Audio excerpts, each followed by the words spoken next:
Bien le bonjour les cultivés et bienvenue sur Savoir quotidien. Fermez les yeux et imaginez New York, les gratte-ciel, le port et cette silhouette immense, immobile qui accueille le monde entier depuis plus de 130 années. La Statue de la Liberté. Mais voici une question que peu de gens se posent.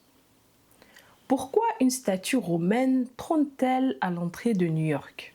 Parce que oui, la Statue de la Liberté n'est pas qu'un symbole américain. Elle est directement inspirée d'une déesse romaine antique. Son nom, Libertas. Aujourd'hui, je vous raconte l'histoire étonnante, politique et symbolique de cette statue que vous pensiez connaître. Une statue pas si américaine que ça. Contrairement à une idée reçue, la Statue de la Liberté n'a pas été imaginée aux États-Unis. Elle est conçue par un sculpteur français, financée en partie par des Français et offerte aux États-Unis en 1886. Son nom officiel est d'ailleurs La liberté éclairant le monde. Mais d'où vient son apparence si particulière? Et pourquoi une femme? Pourquoi une toge? Pourquoi une torche?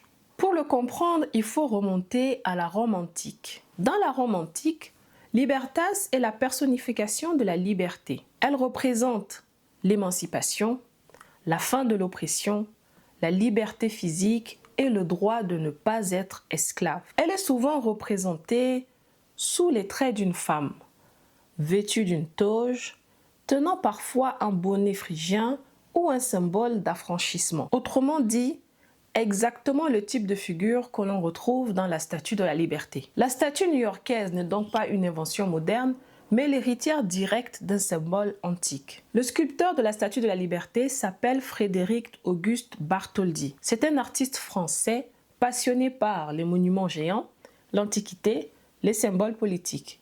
Avant même de penser à New York, Bartholdi avait imaginé une statue monumentale pour l'Égypte, à l'entrée du canal de Suez.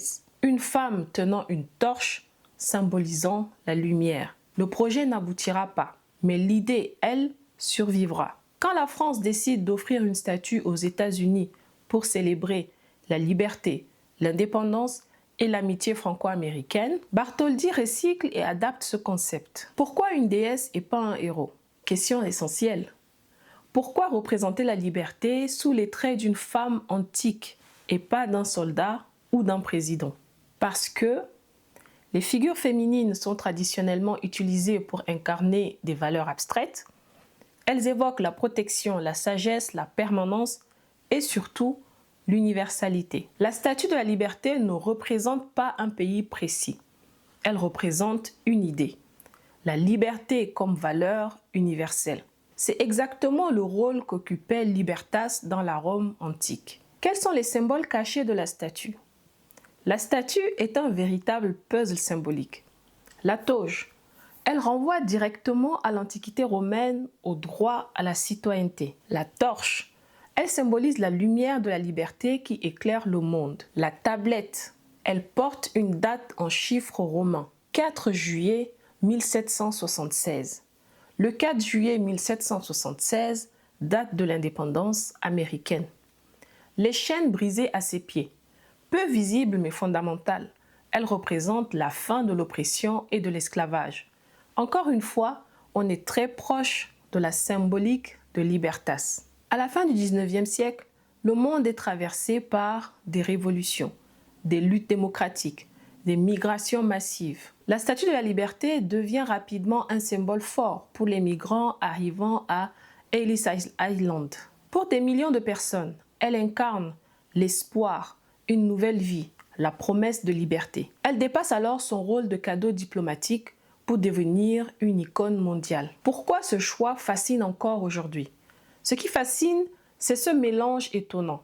Une déesse païenne, un monument moderne, un symbole politique et une icône culturelle. La Statue de la Liberté prouve une chose essentielle. Les civilisations modernes puisent constamment dans l'Antiquité pour se raconter. Rome, même disparue, continue de façonner le monde. New York n'a pas choisi une déesse romaine par hasard.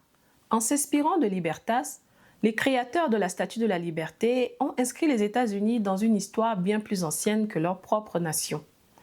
Une histoire où la liberté n'est pas un acquis, mais l'idéal à défendre, à transmettre et à éclairer. La prochaine fois que vous verrez la statue de la liberté, rappelez-vous qu'elle est aussi un écho lointain de la Rome antique. J'espère que cette vidéo vous a plu. Merci de l'avoir regardée jusqu'au bout. Vous retrouverez Savoir Quotidien sur savoirquotidien.com, YouTube, TikTok et également au format podcast. Je vous dis à très bientôt pour un nouveau clin d'œil à l'histoire. En attendant, prenez soin de vous.